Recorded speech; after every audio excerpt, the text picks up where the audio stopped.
That's the end of the old hag. The voice was unmistakably Sheila's. It was still dark outside, 4 a.m. What could Sheila be doing in the bathroom at such an early hour? She must be talking about me when she says old hag. Terrified, I quickly returned to bed. It was a good thing I woke up just then. Otherwise, I would have fallen into Sheila's trap. I never thought Sheila would go that far. I think realizing her plan was where her luck ran out. I'm Amelia Weston, 65 years old. I live a peaceful life with my husband Randy, who retired last year. Technically, our 32-year-old son, Michael, also lives with us, but he seems busy with work and play. He's hardly ever home, just comes back to sleep. It's worrisome that he hasn't experienced doing household chores even in his 30s, so I've suggested he move out on his own a few times, but he refused, saying, "Why? I only sleep here. It's a waste to pay rent." Michael, always out having fun, you were so much more responsible at his age. I complained to Randy, who just chuckled. Well, having many friends is a good thing. I suppose, but with this pace, marriage seems far off for him. Randy agreed, and we both laughed. However, by the end of that year, Michael introduced us to a woman saying he wanted to marry her. If he's made up his mind, we wouldn't object. After meeting her, the two quickly got married. Sheila, is 10 years younger than Michael, only 22. I was shocked by her age when Michael told us. At first, I thought she looked like a small animal. Short stature, big eyes, and quite adorable. More importantly, the love she showed while talking to Michael was evident. It seemed like she was the one pushing for the marriage. Michael is so lucky to be loved so much by Sheila. Our son being deeply loved by his partner is the best thing for a parent. I meant it in a good way, but Sheila glared at me. Amelia, stop making snide remarks. What? I've thought this for a while, but you are excessively caring towards Michael, overbearing even. Really? I never meant to be overbearing. Actually, when Michael was out and about, I just told him, don't bother others. Other than that, I left him be. I did ask for updates about dinner plans, but didn't interfere in his other activities, nor did I frequently contact him. Yet Sheila says I cared too much. He's your only son, and I get that he's precious to you, but once he's married to me, he became part of my family. I'm the one closest to him now. Well, that's comforting. I had heard from Michael beforehand that she was quite possessive, but I never imagined she would be jealous of me, his mother. I guess she really loves Michael. He might have married someone a bit peculiar, but she's a good person. I reassured myself, thinking, they're newlyweds, they'll settle down in time. Randy and I even laughed it off, thinking it was sweet. However, even after a year, then 2, Sheila never let her guard down. At dinner, she always sat next to Michael, and she never left his side, not even for a second when they were out. It must be hard for Michael. I wonder what will happen when they have kids. Randy and I were genuinely concerned. 3 years after Michael and Sheila got married, Randy passed away. He went so suddenly, even in his 60s. It was incredibly lonely, but friends and neighbors often checked in on me. Thanks to them, I recovered faster than I expected. Concerned about me living alone in the big house, Michael started visiting more often. But it was only about 3 times a year. I don't think that's too often. But someone wasn't amused by this. Sheila. I get that you're lonely since Randy's gone, but don't drag us into it. I never once asked him to come. It's great when he visits, but I've never forced him. I told Sheila just that. What? Stop playing the victim, acting all lonely on purpose. Aren't you ashamed to be so dependent on your son at your age? Dependent? And don't you even think about moving in with us. You'll disrupt our newlywed life. I couldn't keep quiet after hearing this. When Sheila went to take a shower, I called Michael aside. Could you please talk to Sheila? It hurts to always be painted as the bad guy. The bad guy? You don't know? When I relayed everything Sheila told me, Michael was genuinely shocked. Did Sheila really do that? Yes, she did. I get tired too, and I don't want things to get awkward between you two. You both should head back to your home soon. Michael paused for a moment, then replied, All right, we'll leave in another 2 or 3 days. Considering Sheila's attitude towards me, I wish they would leave today, but I accepted and replied, Okay, I understand. That evening at dinner, Michael made a shocking suggestion. Mom, why don't you move closer to us? What? We had just talked about this. What was Michael thinking? Seeing me flustered, Michael began to explain. You're still active and strong now, but you're not getting any younger, Mom. I worry about you living alone. Michael. I felt Sheila's glaring eyes on me, but I chose to ignore them. Thank you. I appreciate the sentiment, but I can't leave this house. It holds memories of my time with Randy. Besides, I have plenty of people who can help if I need it. Michael seemed a bit unsatisfied with my response. I get where you're coming from, Mom. I'll think about it some more. You should too. Yes, thank you. Touched by Michael's unexpected concern, I drifted off to sleep that night.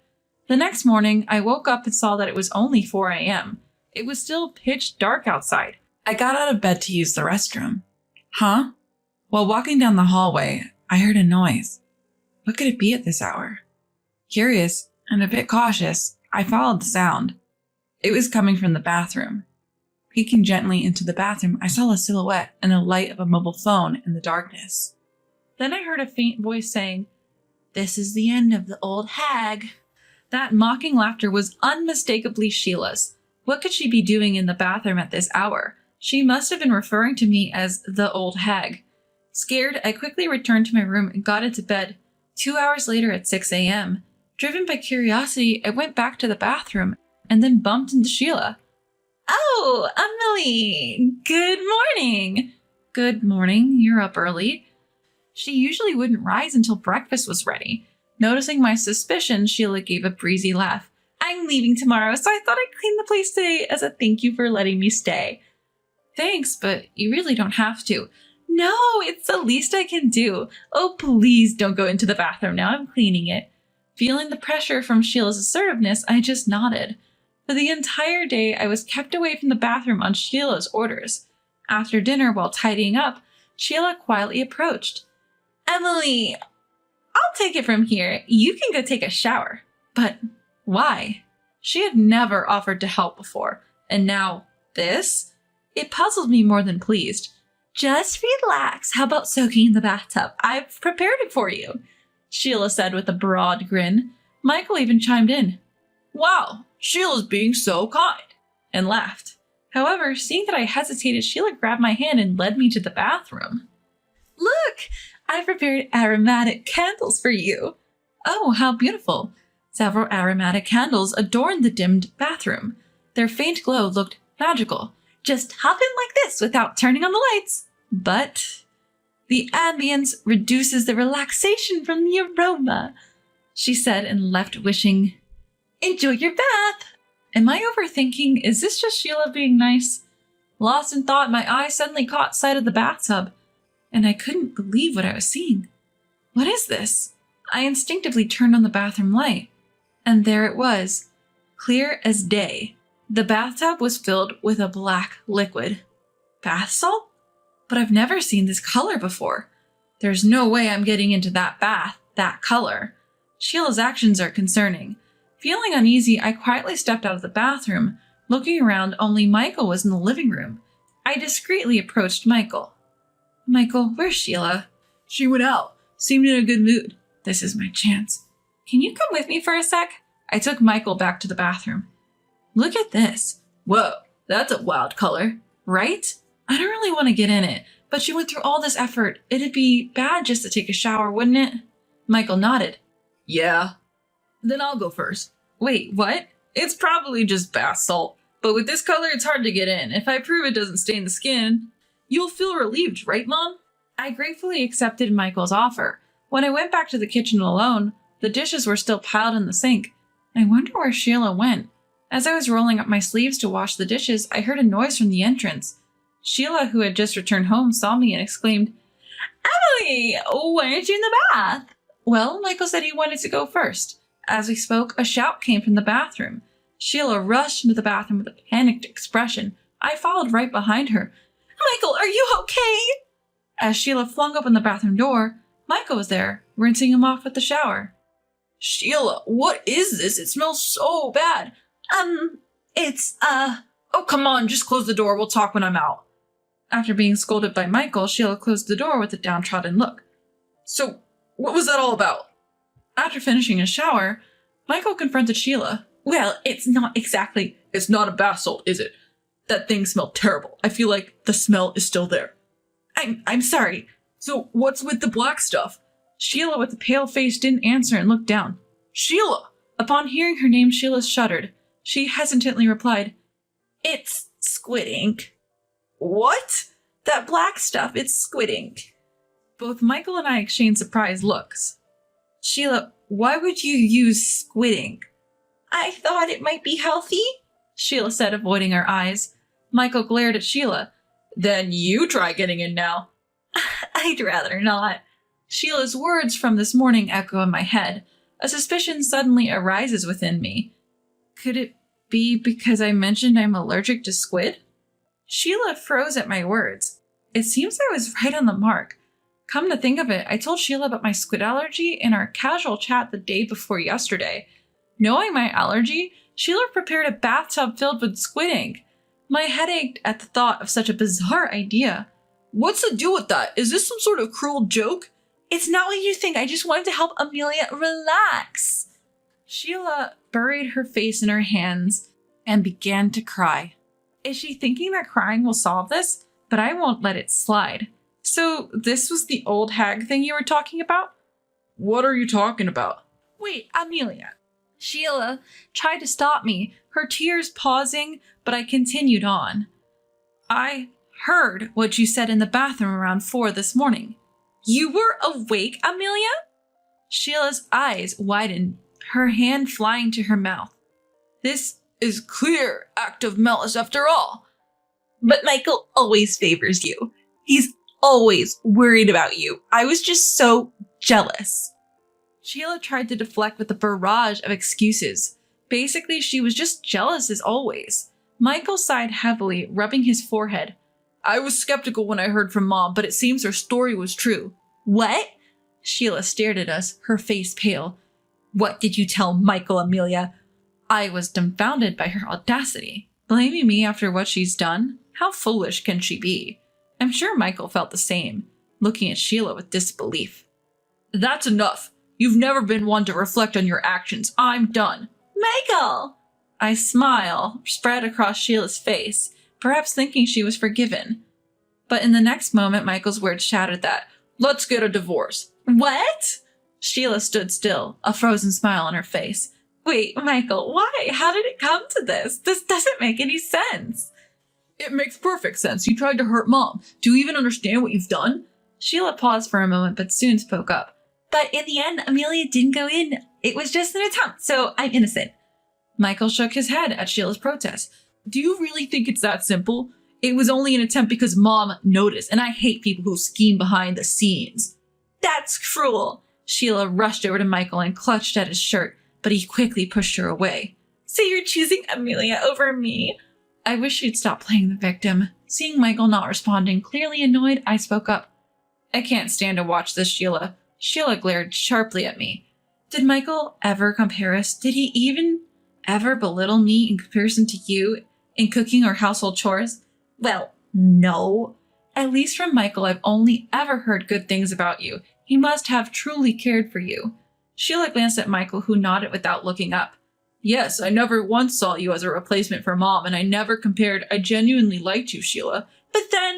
But it's over now. Trying to hurt Mom with lies, it's just malicious. It could have been disastrous, Michael said with finality. Sheila's face turned bright red as she trembled with anger. How could you both accuse me like this? It's unfair. It seemed like talking to her was pointless. We decided to call Sheila's parents and ask them to come and pick her up. When they arrived, she was still yelling, This isn't over! But they took her away, almost dragging her. Later, a meeting was held with Sheila's parents present. Luckily, they were reasonable people. After we explained the situation, they looked pale and apologized profusely. Yet they seemed overly indulgent with their daughter and pleaded in unison, Please don't divorce her! Apparently, Sheila was deeply infatuated with Michael, and they were worried about what she might do if they split. We promise, we'll ensure this doesn't happen again. Sheila remained silent, looking down. I could tell that Sheila genuinely liked Michael. Perhaps that's why she acted out of jealousy towards me. A little resentment is one thing, but after this incident, I can't just forgive and forget. I'm a parent too. I understand how you both feel, but did you really listen? One wrong move and I might not be here now. Sheila's parents looked up and gave a wry smile. That's a bit exaggerated. We admit our daughter did something foolish, but it wasn't that severe. Allergies are not a joke. It's not just a prank. Sheila knew about my allergy and still acted out. She probably did it because she was upset I might live near Michael. When I looked at Sheila, our eyes met. She quickly looked away. She knew exactly what would have happened if I had gotten into that bathtub. I feel the same as my mother. I can't go back to how things were with Sheila. I'll always be reminded of this incident, Michael said, looking at Sheila. I'd rather break up now before I get more disappointed in her. Sheila burst into tears again. Give me a chance. We might be able to work things out. It's impossible. What if we have kids and you get jealous of them? The mere thought terrifies me. Michael apologized deeply to Sheila's parents. Please, divorce.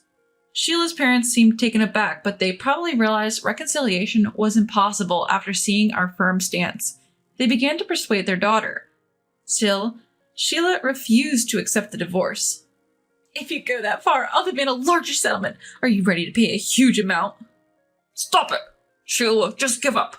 Ignoring her parents, her hair disheveled, she shouted, No, I won't let go. What about the compensation? Can you afford it? We wouldn't backtrack on the divorce just because of a demand for compensation. Is she so confused that she doesn't even get that?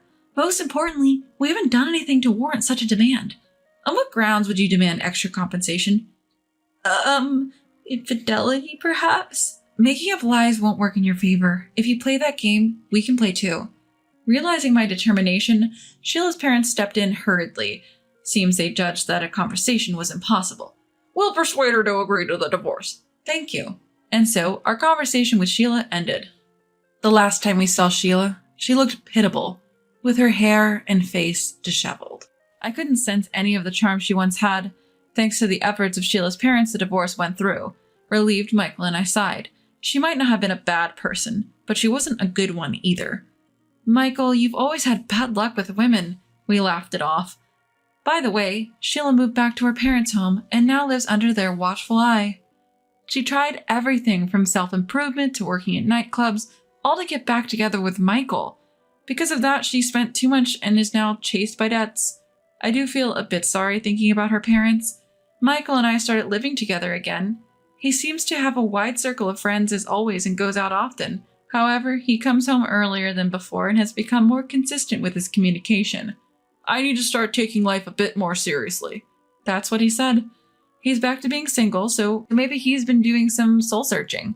He's even started to chip in with household chores. As for me, with the help of those around me, I'm living a peaceful life just like before. Michael's divorce was unexpected, but thanks to him helping around the house, I've had more time for myself. Even at this age, I'm thinking about picking up a new hobby, and I've been talking about it with my friends.